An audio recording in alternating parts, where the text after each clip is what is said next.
Good morning, friends. Well, it's early afternoon, first day of official retirement, and I feel like an absolutely beautifully free person. I need to grab this basket real quick, 1 second. We are going to go, I said, what would I want to do on my first day? And I do this every year with you guys. We're gonna go harvest herbs. I haven't done like a true big harvest yet. It's May 17th. Happy retirement day. And the very first thing is my crazy lemon balm. I've harvested it here and there for just drinks and teas and stuff, but not a full proper harvest. And my lemon balm has spread everywhere. So this is my little patch. I know I had somebody ask that their lemon balm's been struggling. And let me see if I can get you guys set up, yeah. And I said, well, listen, all I know to tell you is that mine thrives in shade. So find me. So all I know to tell you guys is that mine absolutely thrives in shade. And this little spot right here is always shaded. I mean, maybe it gets some dappled sunlight during the, direct sun. It's an overcast day right now, and it spreads like wildfire. And every year it's kind of growing in different spots. So like this is just one little clump, and I'm just gonna go around. You guys can watch, and oops, sorry. You guys okay? Yep. And then we're gonna go around and just harvest all the lemon balm. I just transplanted some phlox in here. I have goji berries, raspberries, and then this is also what I call my fern garden. So we have a lot of ferns growing, and I'm basically leaving about 3 stems high, and then it's kind of like lettuce all season long. You just cut and come again. And while we're here, we're gonna be grabbing some of these raspberry leaves. So I leave a couple raspberry plants in here just for the purposes of harvesting my raspberry leaves. So this is a big patch of lemon balm right here.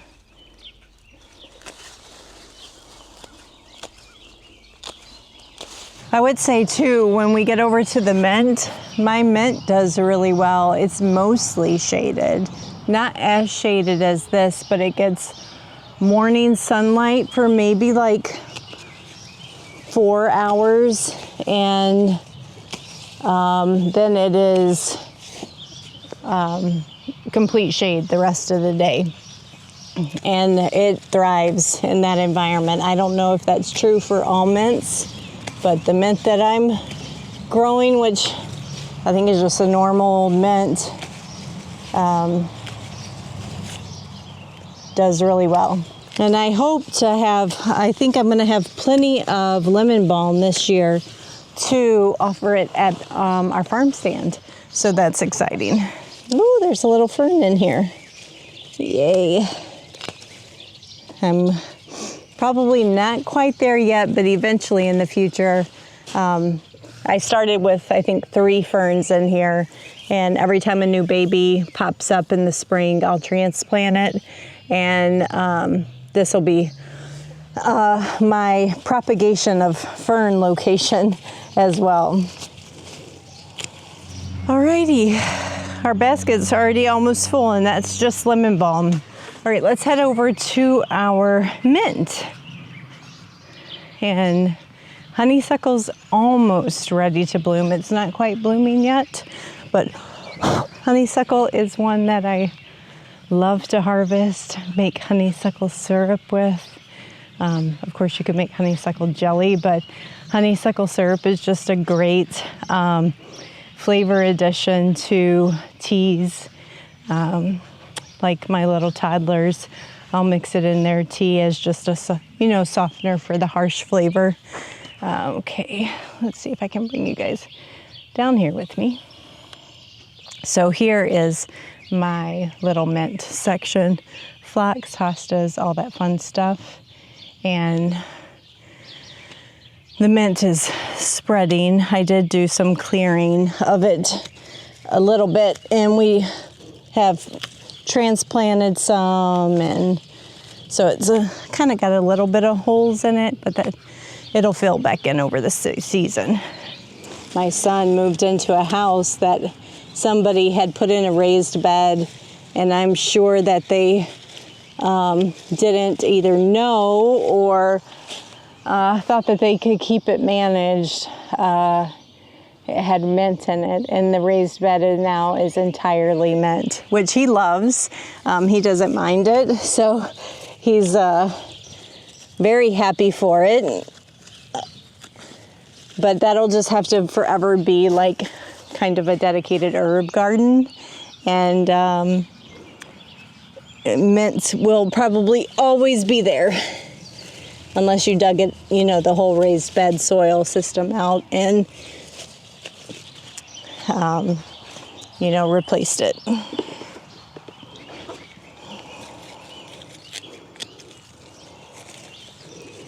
And then I think after this, we're gonna head back to the garden, and we'll harvest some of our thyme and oregano. I have the clovers just now coming on, so I'm gonna let it do its thing for a minute before I go through and harvest clover. And I like to harvest alfalfa, and I know at least one spot where the alfalfa is ready to be harvested. Okay, I think that's good. I mean, look at some of these mint leaves, though. They're huge. It smells glorious. Okay, so we're gonna head right back to the garden and harvest our oregano, which for the first time ever is battling with my creeping phlox for who's going to win this season. And I love my creeping phlox almost just as much as I love my oregano. So my little side raised bed in front of the garden, and I mostly planted either native plants or and some like weeds have come in, and if they're beneficial weeds, sometimes I leave them. Like, I need to Google this. I think this is just ragweed. If it is, I'll just pull it out. And I really like this. I forget what it's called, but I love it in cut flowers, so I leave it. What was I going to say? But this little section specifically is dedicated to perennial herbs. So I have thyme in here, and oregano, and sage. And we're going to harvest the oregano right now. And it's going to be tricky. So I'm going to have to sit on my phlox. The mosquitoes are terrible today. We had so much rain again.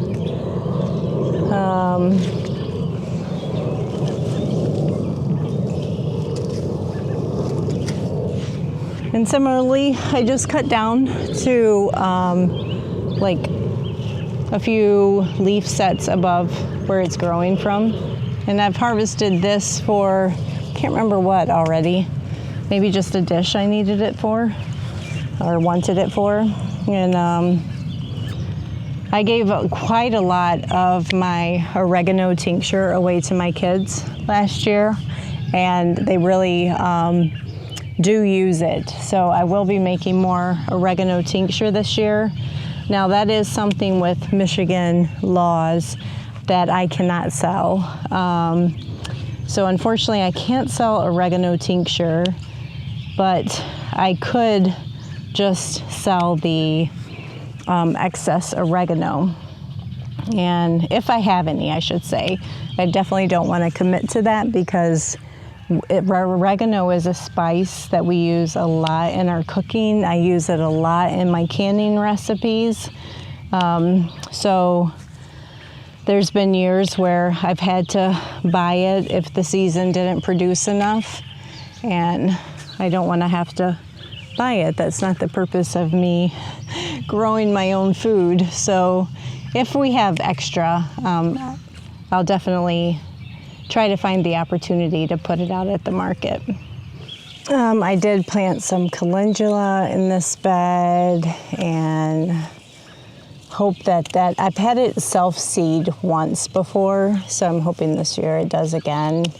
So there's a little vacant spot right there and a vacant spot right here where a couple calendulas are growing. And put lots of calendula in the garden. So that is another new herb that we'll have to harvest from this year. Grown it twice before. No, I had some last year too, but not enough to harvest, more for just show.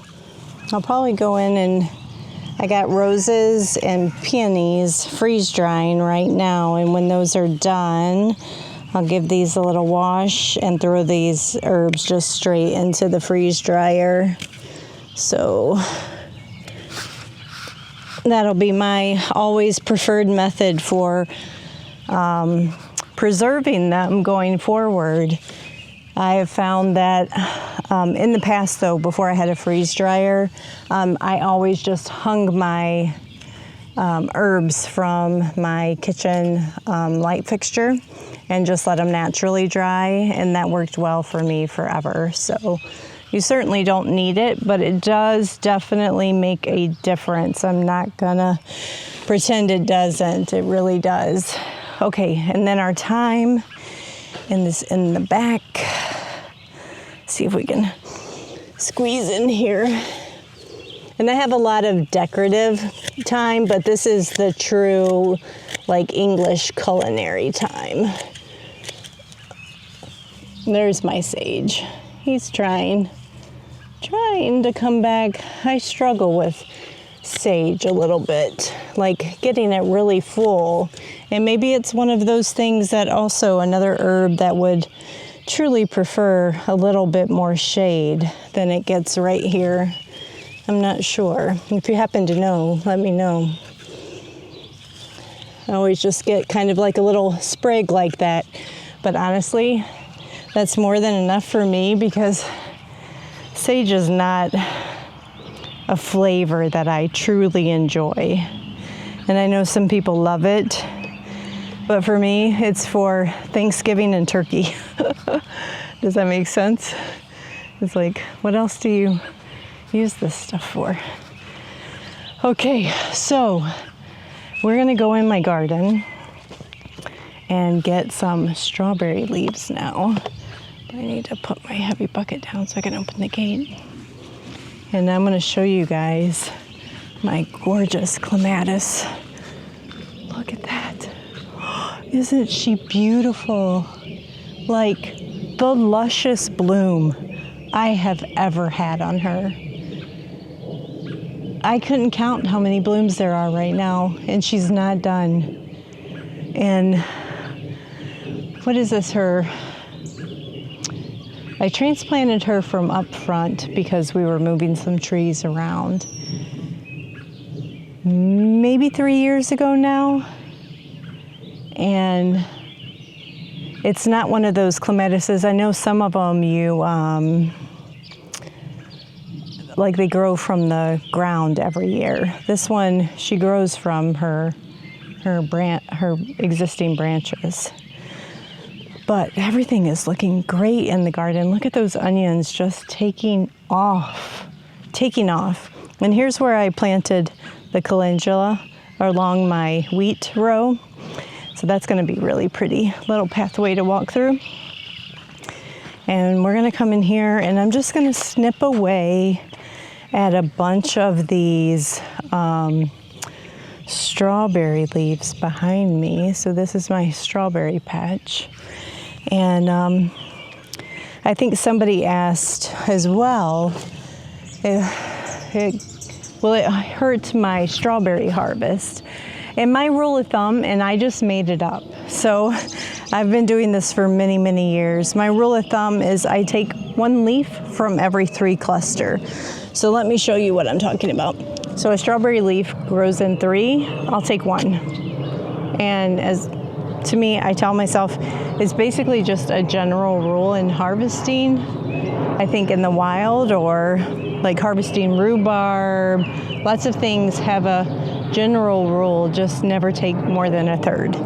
And then there'll be plenty to keep the plant alive. So I apply that to my strawberries. I don't know that it's true, like I said, but I do it.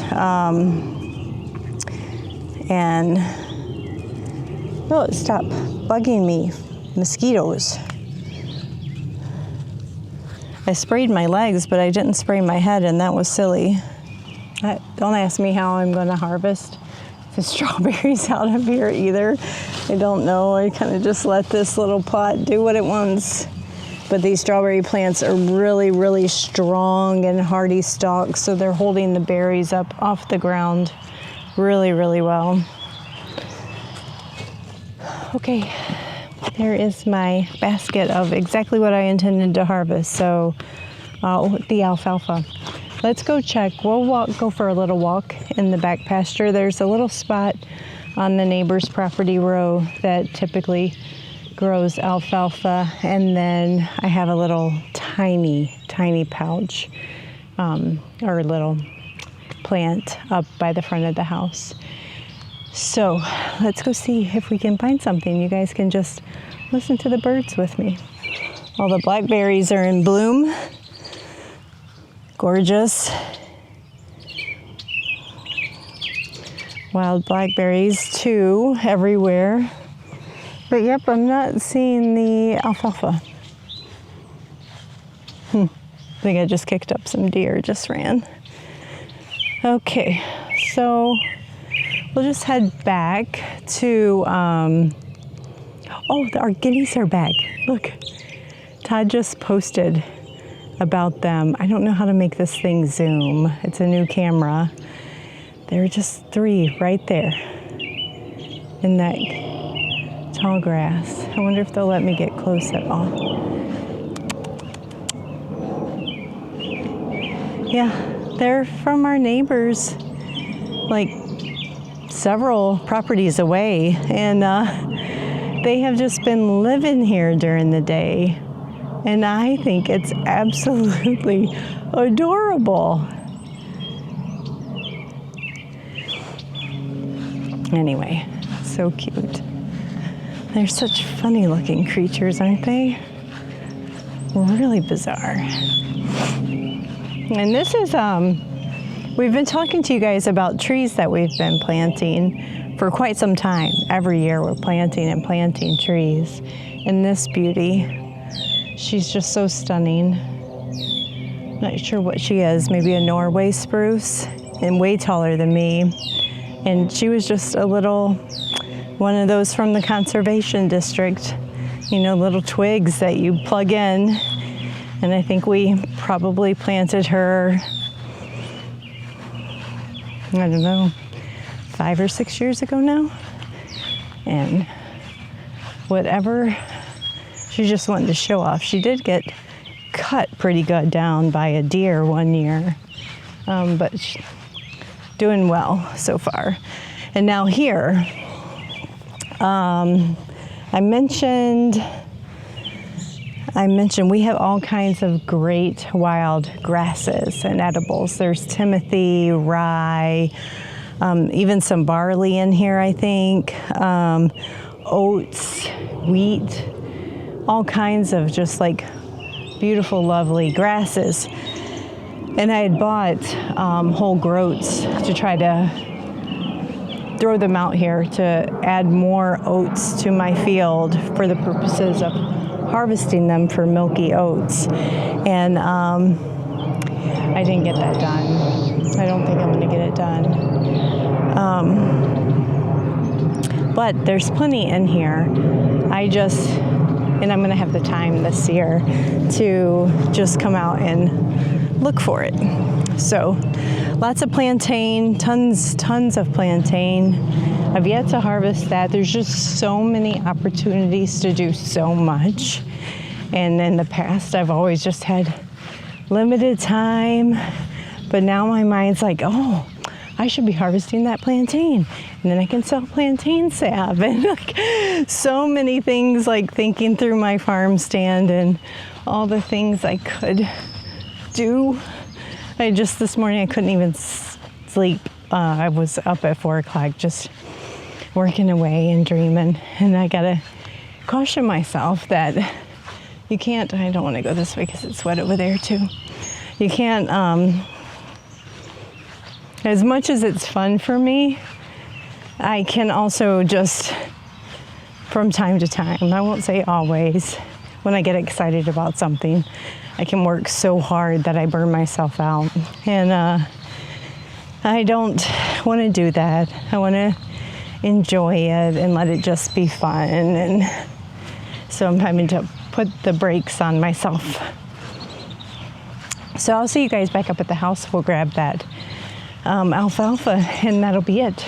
So this is our little patch of alfalfa. I don't know how it got here, but it showed up a couple years ago and I absolutely loved the flowers on it, not knowing what it was.